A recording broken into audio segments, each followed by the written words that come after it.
10th CBSE live ப்ராசஸ்ன்ற லெசன்ல ஒரு இம்பார்ட்டன்டான questions 2 marks questions நம்ம பார்க்கிறோம். சோ என்ன அப்படினா role of saliva in digestion. டைஜஷன்ல செரிமானத்துல சலைவாவோட முக்கிய பங்கு என்ன, சலைவாவோட இம்பார்ட்டன்ஸ் என்ன அப்படின்றது, டைஜஷனுக்கு சலைவாக்கு என்ன இம்பார்ட்டன்ஸ் அப்படின்றது மாதிரி நம்ம பார்க்கிறது தான் role of saliva in digestion. டைஜஷன்ல சலைவாவோட பங்கு என்ன, அதனுடைய முக்கியத்துவம் என்ன அப்படின்றத பார்க்கலாம். இது ஒரு 2 மார்க்ஸ் क्वेश्चंसக்கு நீங்க அந்த நோட்ஸ் கூட நீங்க எடுத்துக்கலாம். Okay, first point, saliva is secreted by the salivary glands in the mouth.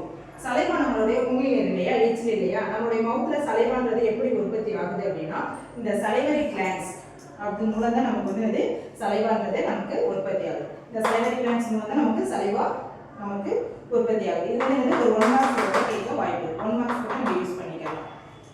Next, saliva contains the enzymes. என்ன என்சைம்ஸ்? salivary amylase. இது 1 மார்க்குக்கு நோட் பண்ணிக்கலாம். சலைவால ஒரு என்சைம்ஸ் வந்து பிரசன்ட் ஆயிருக்கு. அது என்ன என்சைம்ஸ் அப்படினு பாத்தீங்கன்னா salivary amylase. இது 1 மார்க்ல கேட்க கூட வாய்ப்பு இருக்கு. Next, salivary amylase breaks down starch into sugars. இந்த salivary amylase இந்த என்சைம்ஸ் இருக்கு இல்லையா, அது வந்து என்ன பண்ணும் அப்படினா நம்ம சாப்பிடுற அந்த ஃபுட் வந்து அது starch into sugars-ஆ நமக்கு கன்வர்ட் பண்ணி கொடுத்துரும். சோ இதன் மூலம் நமக்கு என்ன கிடைக்கும்னா எனர்ஜி கிடைக்கும். ஓகே.